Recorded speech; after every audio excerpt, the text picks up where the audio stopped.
Hello students, स्वागत है आपका अपने यूट्यूब चैनल पे।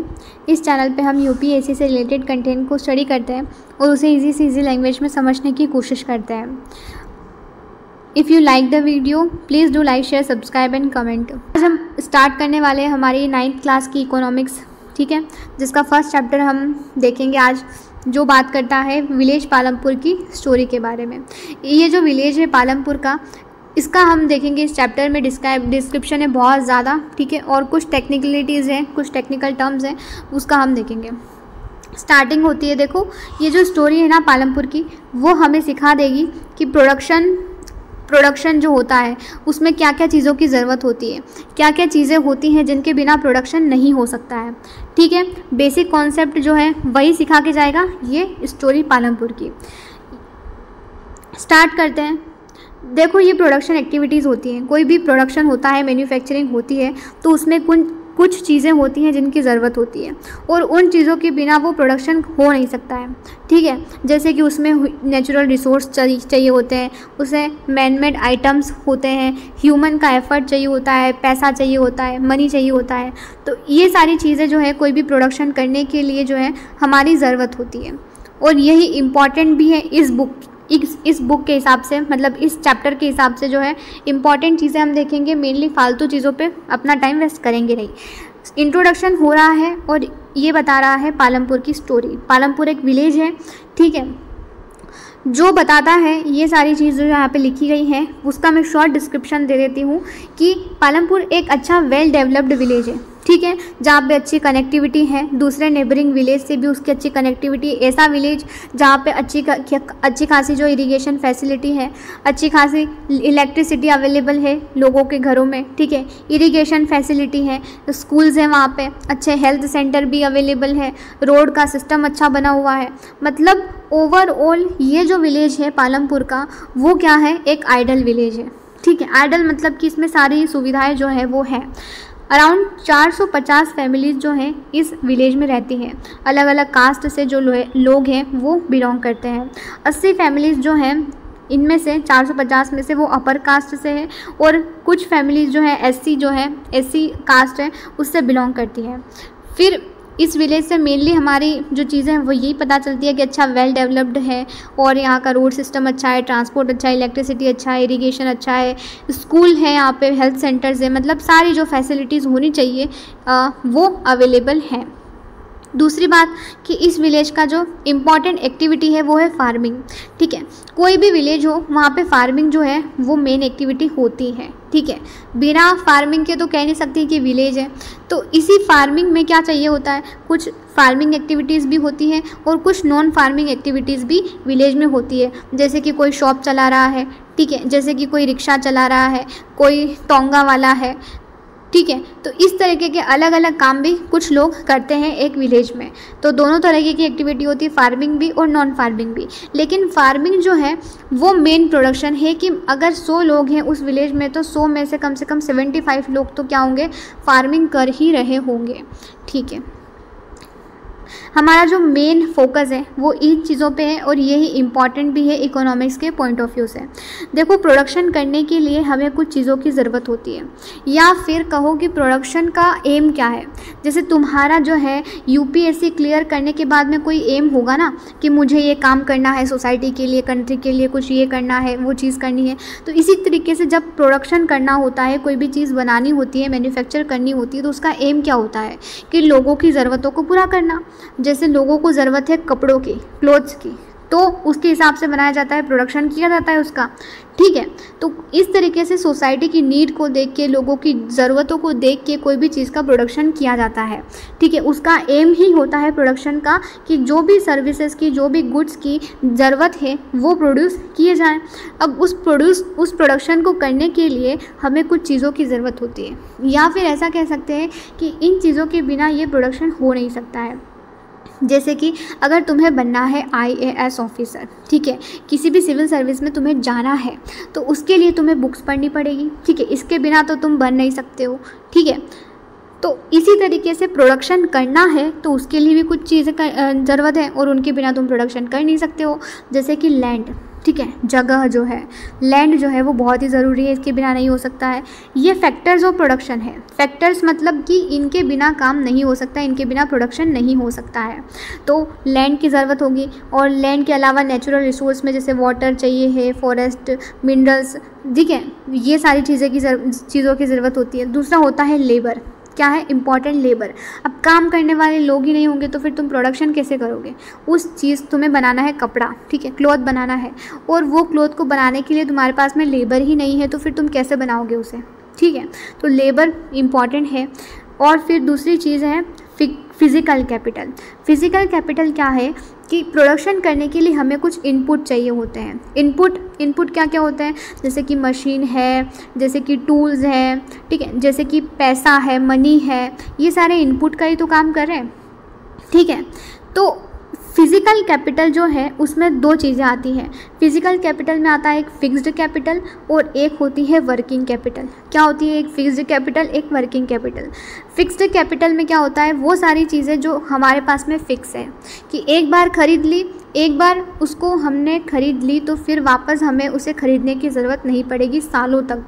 वो सालों तक चीज़ जो है हमारी काम आएगी। जैसे एक बार मैंने कोई बिल्डिंग ख़रीद ली, ठीक है, फैक्ट्री बनाने के लिए, मेरी सेटअप करने के लिए कोई मैंने बिल्डिंग जो है वो ख़रीद ली, तो उसके बाद में मुझे वापस उसे ख़रीदने की ज़रूरत नहीं पड़ेगी। वो सालों तक जो है उसमें मैं अपना काम आसानी से कर पाऊँगी, मतलब वो फ़िक्स है, ठीक है। कुछ सालों तक क्या है वो फ़िक्स है, उसको मुझे बार बार नहीं ख़रीदना पड़ेगा, वो ख़त्म नहीं होगी। जैसे कि मशीन है, जैसे कि टूल्स है, ये सारे जो है वो फिक्स्ड कैपिटल है कि एक बार मैंने जो ख़रीद लिया तो वो सालों तक मेरा साथ देंगे, कभी नहीं ख़त्म होंगे। बट कुछ ऐसे भी फिज़िकल कैपिटल होता है जो ख़त्म हो जाता है, जैसे कि रॉ मटेरियल। अगर मुझे बनाना है क्लॉथ तो मुझे चाहिए कॉटन, ये क्या है? रॉ मटेरियल है। कॉटन क्या है? Raw material. अब मैंने इस कॉटन का बना दिया क्लॉथ, तो मेरे पास में तो कॉटन ख़त्म हो गई, मुझे वापस कॉटन को लाना पड़ेगा, ठीक है, वापस ख़रीदना पड़ेगा कॉटन को, रॉ मटेरियल को। तो इसी तरीके से, और पैसा मतलब कि पैसा लगा के मैंने कॉटन ख़रीदा, अब पैसा ख़त्म हो गया तो पैसा भी वापस चाहिए। तो ये सारे वर्किंग कैपिटल है कि एक बार ख़त्म हो गई तो इन्हें वापस हमें ख़रीदना पड़ेगा, ठीक है, वापस हमें इनकी ज़रूरत पड़ेगी। फिक्स्ड कैपिटल मतलब मेरे पास में फ़िक्स है, कुछ सालों के लिए वो चलेगी, मेरा काम मेरा साथ देगी, ठीक है, मशीन्स है, टूल्स है, बिल्डिंग्स है, वो सारी चीज़ें। और वर्किंग कैपिटल वो सारी चीज़ें कि एक बार ख़त्म हो गई तो मुझे वापस उसे ख़रीदना पड़ेगा, ठीक है, ये सारी चीज़ें। अब चौथी जो चीज़ है वो ज़रूरी होती है कोई भी प्रोडक्शन करने के लिए, वो है नॉलेज, ठीक है, नॉलेज और इंटरप्राइज। देखो कोई भी कंपनी होती है, कोई भी मैन्युफैक्चरिंग इंडस्ट्री है, तो उसमें कोई इंजीनियर होता होगा, कोई उसका मालिक होता होगा, ठीक है, वो पूरा इंस्ट्रक्शन देता होगा, ऐसा काम ऐसा करना चाहिए, ऐसा नहीं करना चाहिए, ठीक है, वो पूरा इंस्ट्रक्शन देता होगा, ये मशीन को ऐसा चलाना है, ऐसा नहीं चलाना है। तो ये नॉलेज और इंटरप्राइज जो है वो क्या है? Human capital. क्या है? Human capital. इसे लेबर मत समझना, ठीक है, लेबर सिर्फ काम करने वाले लोग हैं, जो इन्हें इंस्ट्रक्शन दे रहा है कोई ह्यूमन, उसे हम ह्यूमन कैपिटल बोलेंगे। क्या बोलेंगे? उसे हम ह्यूमन कैपिटल बोलेंगे। अब तुम्हारे सामने एक पिक्चर दी हुई है और इससे तुम बताओ कि इसमें कौन कौन सी चीज़ें लगी हुई हैं। जैसे कि ये लोग जो यहाँ पे काम कर रहे हैं वो क्या है? लेबर का काम कर रहे हैं, ठीक है, वो क्या है? लेबर है। और लेबर किस कैटेगरी में आता है? लेबर अपना स्वतंत्र है, ठीक है। 4 फैक्टर्स ऑफ प्रोडक्शन है, 4। पहला है लैंड, दूसरा है लेबर, तीसरा है फिजिकल कैपिटल और चौथा क्या है? Human capital. तो लेबर्स कौन? ये जो है काम करने वाले सारे लेबर्स हैं, ठीक है। ये मशीन्स जो लगी हैं वो क्या है? फिक्स्ड कैपिटल है। मतलब एक बार मैंने लगा दी मशीन, ये ख़राब होगी तो वापस रिपेयर हो जाएगी, लेकिन मुझे वापस इन्हें ख़रीदने की ज़रूरत नहीं पड़ेगी। तो ये क्या है? मेरे पास में फिक्स्ड कैपिटल है। दूसरा, ये बिल्डिंग जहाँ पे ये पूरा सेटअप लगा हुआ है वो भी क्या है मेरे पास में? वो भी फिक्स है, तो ये भी फिक्स कैपिटल है। ये जो क्लॉथ बना रहे हैं, ठीक है, इंडस्ट्री में एक काम चल रहा है, ये क्या है? रॉ मटेरियल है। और रॉ मटेरियल क्या है? वर्किंग कैपिटल है। तो ये भी समझ में आता है। अब ये जो पूरी बिल्डिंग है वो किसी लैंड पे, ज़मीन पे ही तो खड़ी होगी ना, तो हमारे पास में क्या है? लैंड भी है। तो मतलब ये चारों चीज़ें जो है वो इस प्रोडक्शन में जो है वो इन्वॉल्व है, और इस चारों चीज़ों के बिना प्रोडक्शन हो नहीं सकता है। तो ये सारे क्या है? Factors of production. बस अब चलते हैं हमारी स्टोरी पे। पालमपुर की स्टोरी, ठीक है। लैंड की बात करते हैं कि ये जो पालमपुर की हम बात कर रहे हैं ना, यहाँ पे मेन जो एक्टिविटी है वो है फार्मिंग। लोग यहाँ पे खेती करते हैं ज़्यादातर, मतलब 75% जो लोग हैं यहाँ के वो क्या करते हैं, अपना लाइवलीहुड जनरेट करने के लिए खेती करते हैं, ठीक है। और क्या चीज़ें हैं, एक इम्पॉर्टेंट फैक्ट हमारे पास में कि लैंड को मेज़र करने के लिए एक स्टैंडर्ड यूनिट होती है, एसआई यूनिट होती है, ठीक है। स्टैंडर्ड यूनिट होती है जिसे हम कहते हैं हेक्टेयर, कि लैंड को हम हेक्टेयर में क्या करते हैं, मेज़र करते हैं। और अगर इसकी लोकल यूनिट बोलो तो लोकल यूनिट में इसे बीघा भी बोलते हैं, गुइंथा भी बोलते हैं, ठीक है, बीघा भी और गुइंथा भी। तो स्टैंडर्ड यूनिट क्या है लैंड को मेज़र करने की, हेक्टेयर, और लोकल यूनिट क्या है, गुइंथा और बीघा। अब दूसरी चीज़ ये इम्पॉर्टेंट है कि जो ये पालमपुर का विलेज है ना, यहाँ पे लोग अलग अलग सीज़न में अलग अलग क्रॉप ग्रो करते हैं। मतलब अगर रेनी सीज़न है तो यहाँ पे खरीफ क्रॉप जो है वो ग्रो करते हैं, अगर यहाँ पे विंटर सीज़न है तो लोग रबी क्रॉप ग्रो करते हैं, ठीक है। फिर बाद में यहाँ के लोग जो हैं वो जो गुड़ है, मतलब शुगर केन जो है उसे भी उगाते हैं, और फिर शुगर केन से ये गुड़ भी बनाते हैं और उसे भी बेचते हैं, ये पास वाले जो गांव है उसमें। तो अच्छा खासा जो है इनका काम चल रहा है, मतलब लोग अच्छा खासा उगा भी रहे हैं और उसे बेच भी रहे हैं साथ में, क्योंकि सारी फैसिलिटी अवेलेबल है ना, इलेक्ट्रिसिटी भी है, इरिगेशन भी है, सब कुछ तो है इनके पास में। अब ऐसा सब विलेज में नहीं होता है, ठीक है। ऐसा मत समझना कि ये सारे विलेजेस में होता होगा, बिल्कुल भी नहीं। ये पूरा आइडल विलेज है एक, ठीक है, जिसमें सब कुछ अवेलेबल है।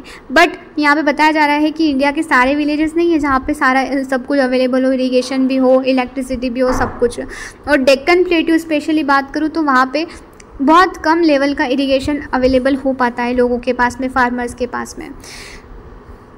मल्टीपल क्रॉपिंग क्या होती है, ठीक है। मल्टीपल क्रॉपिंग की एक लैंड है, उसके ऊपर मैं बहुत सारी अलग अलग क्रॉप्स उगा रही हूँ, ठीक है, तो उसे क्या कहते हैं, मल्टीपल क्रॉपिंग कहते हैं। और मल्टीपल क्रॉपिंग करते हैं यहाँ के लोग, ठीक है। पालमपुर के जो लोग हैं वो क्या करते हैं, मल्टीपल क्रॉपिंग भी करते हैं।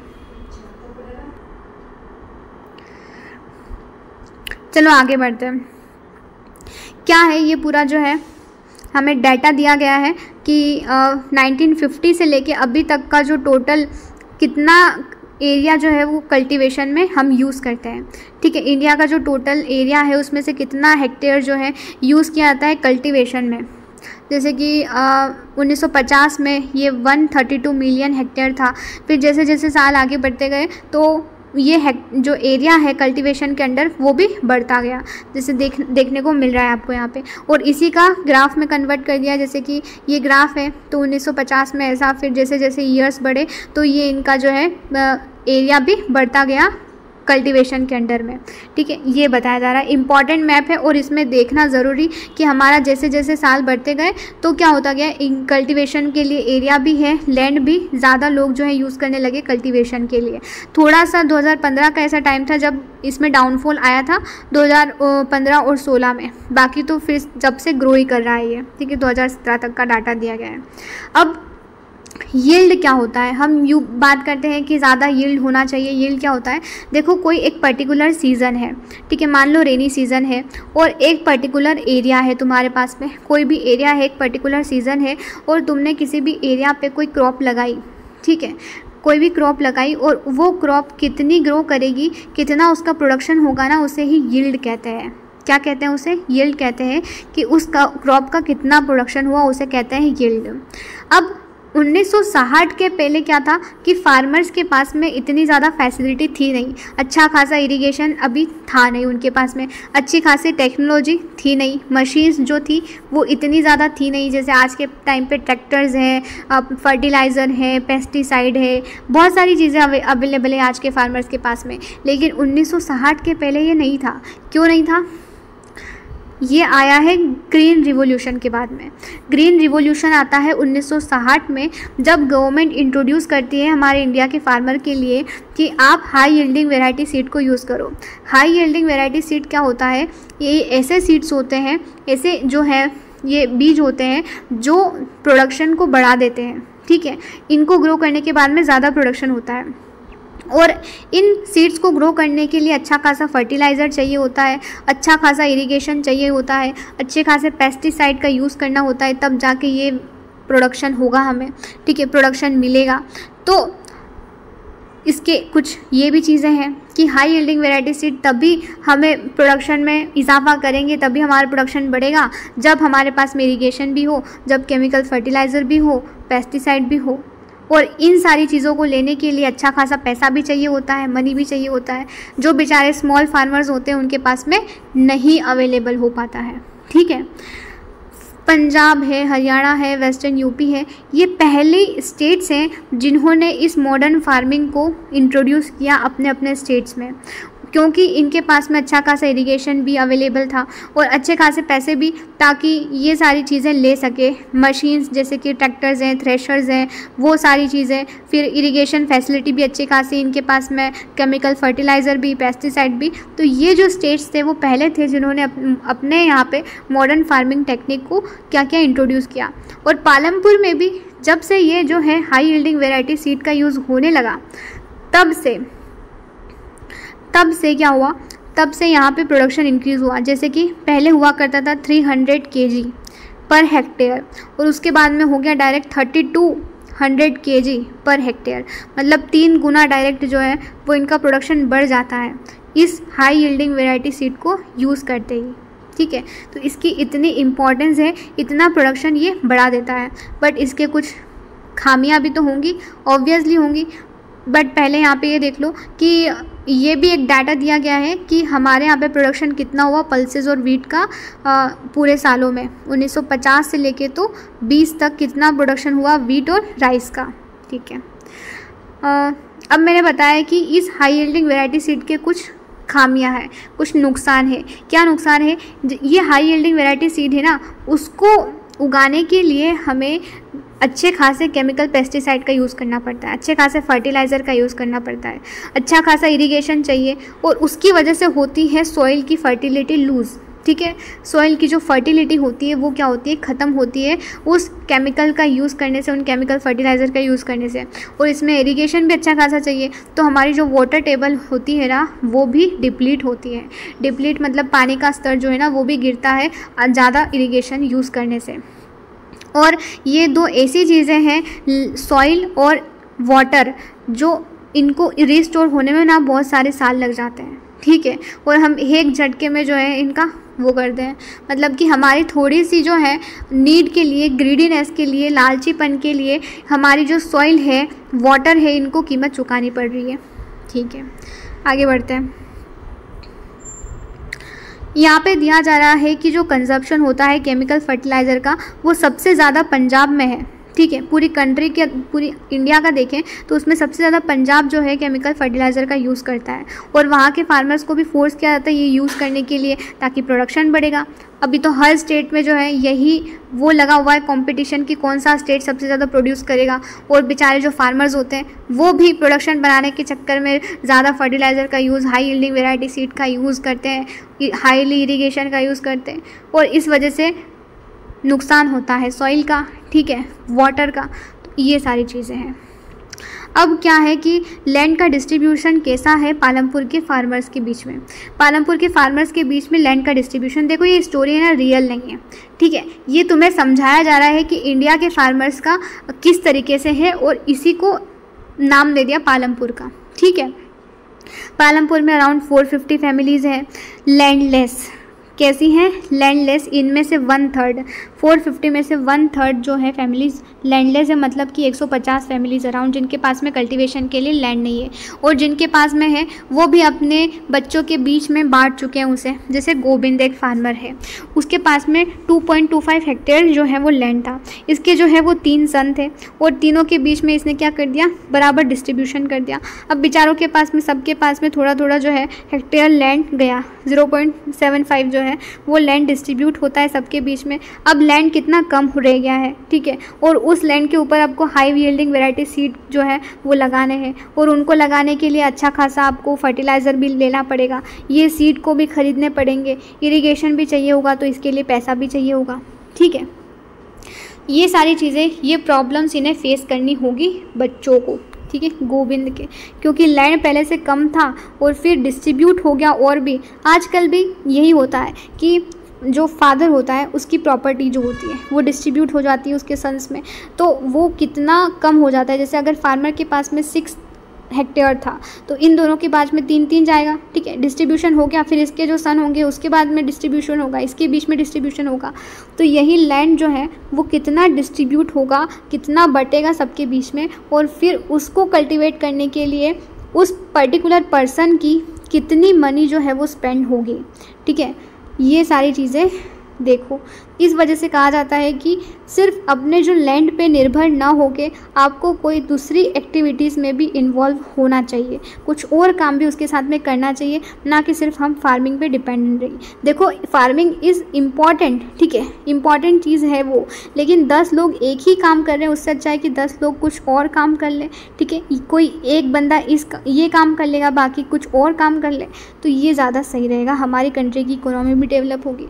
अब who will provide the labour कौन प्रोवाइड करवाएगा? देखो स्मॉल फार्मर्स जो होते हैं ना, अपनी फैमिली के साथ में खुद की फील्ड कल्टीवेट कर लेते हैं बेचारे, जो छोटे फार्मर्स होते हैं, जैसे मैंने बताया एग्जांपल अभी ऊपर, ठीक है, जिसके बच्चों के बीच में ये डिस्ट्रीब्यूशन होगा और उनके पास में थोड़ा थोड़ा जो है वो लैंड बचा। अब इनको कहा जाएगा स्मॉल फार्मर्स, और इनके पास में इनकी फैमिली जो होती है वो खुद ही इन फील्ड पे कल्टीवेट कर लेती है। बल्कि जो लार्ज फार्मर होते हैं जिनके पास में बड़ा बड़ा लैंड होता है वो हायर करते हैं लेबर को, अपने जो फार्म फील्ड पे काम करवाने के लिए वो यूज़ करते हैं लेबर का। फिर फार्म लेबरर्स जो होते हैं वो या तो लैंडलेस फैमिली से आते हैं या फैमिली से आते हैं जो कल्टीवेट करते हैं स्मॉल प्लॉट्स, जिनके पास में कम ज़मीन होती है वो भी ये लेबरर का काम करते हैं, और जिनके पास में लैंड है नहीं कल्टीवेट करने के लिए वो भी ये लैंडलेस लेबरर का काम करते हैं, ठीक है।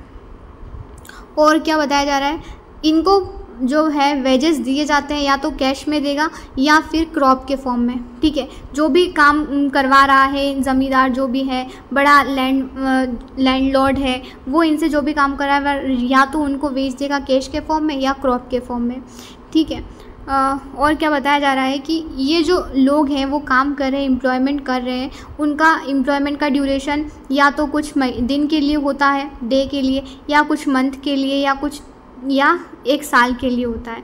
मतलब कि कोई सर्टेनिटी नहीं है कि हाँ हमारे पास में एक अश्योरेंस नहीं है कि इतने दिनों के लिए मुझे काम मिलेगा, ठीक है। इनके काम में एक अनसर्टेनिटी है वो लगी हुई है। दूसरा कि हैवी कंपटीशन भी होता रहता है, जो लेबरर्स होते हैं वो भी कितने सारे हैं, ठीक है। तो अब इस वजह से ये लोग कम वेजेस में काम करने के लिए भी क्या हो जाते हैं, तैयार हो जाते हैं, क्योंकि कंपटीशन इतना ज़्यादा है लेबरर्स के बीच में भी, तो कम वेजेस के लिए भी लोग क्या करने लग जाते हैं, एग्री हो जाते हैं काम करने के लिए। और क्या है कि कैपिटल नीडेड इन फार्मिंग। देखो फार्मिंग करने के लिए कैपिटल तो चाहिए, कैपिटल मतलब कि पैसा, मनी जो है वो तो चाहिए, और मनी के लिए ये जो स्मॉल फार्मर्स होते हैं वो लोन लेते हैं, ठीक है। किससे? जो बड़े फार्मर्स हैं, ठीक है, मनी लेंडर्स जो हैं या फिर ट्रेडर्स हैं, उनसे ये लेते हैं लोन कि हम आपको पे कर देंगे जब हमारी फसल जो है वो ग्रो हो जाएगी उसके बाद में।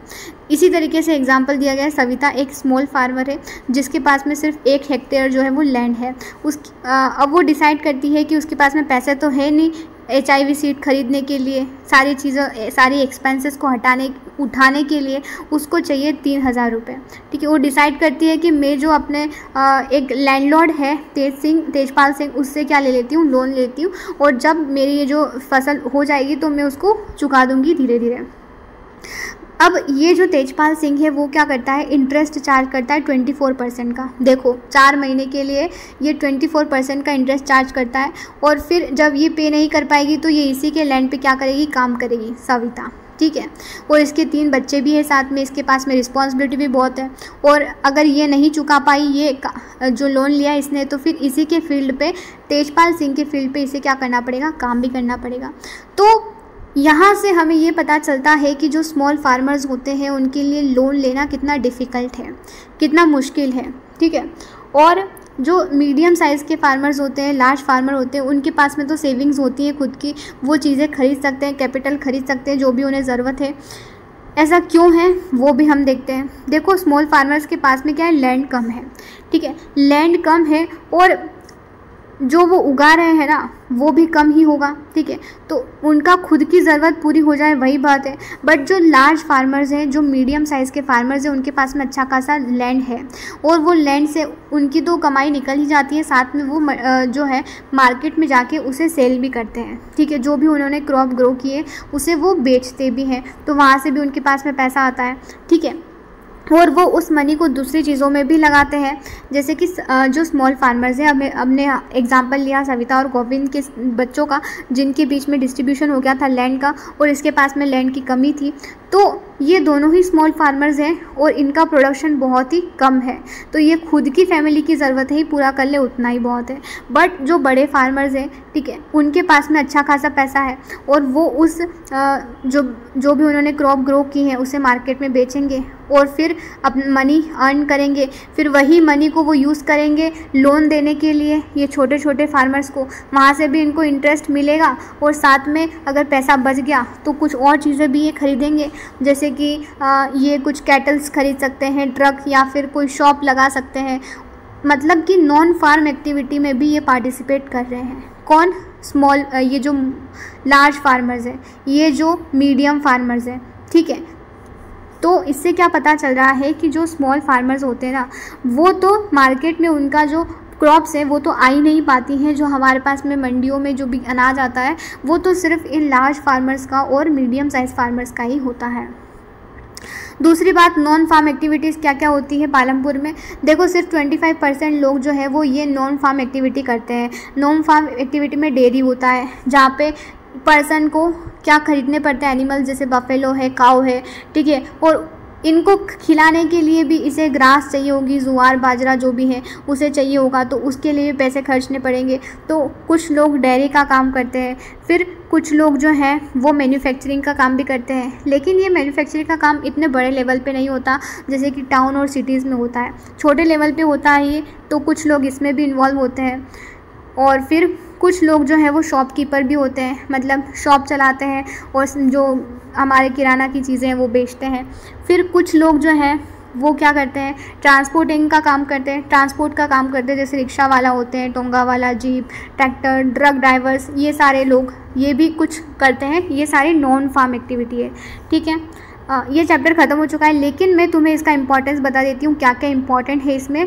वही पहली चीज़ जो हमने देखी कि फैक्टर्स ऑफ प्रोडक्शन क्या है, इम्पॉर्टेंट है बस। बाकी इस पालमपुर के विलेज में मत खो के रह जाना, क्योंकि इसमें इतनी चीज़ें नहीं है। स्टोरीज़ दी गई हैं बहुत सारी, बट वो हमारे किसी काम की नहीं है। मैं तो तुम्हें सजेशन करूँगी कि ये स्टोरीज़ जो है ना छोटी छोटी, वो पढ़ना मत। अगर एक बार पढ़ लेना, लेकिन बार बार अगर इसमें से भी तुम नोट बनाओगे तो फिर क्या ही तुम प्रिपरेशन कर रहे हो, ठीक है। इसका कोई रिलेवेंस है नहीं, ये सिर्फ तुम्हारी अंडरस्टैंडिंग को डेवलप करने के लिए लिखा गया है चैप्टर, ठीक है। तो सिर्फ समझने के लिए और याद करना है, तो सिर्फ याद करना किस चीज़ को है, वो ग्रीन रिवॉल्यूशन जो हुआ है उसे, और ये फैक्टर्स ऑफ प्रोडक्शन जो है वो, ठीक है। बस ये चैप्टर ख़त्म हो चुका है। Thank you and have a nice day. Please do like, share, subscribe and comment.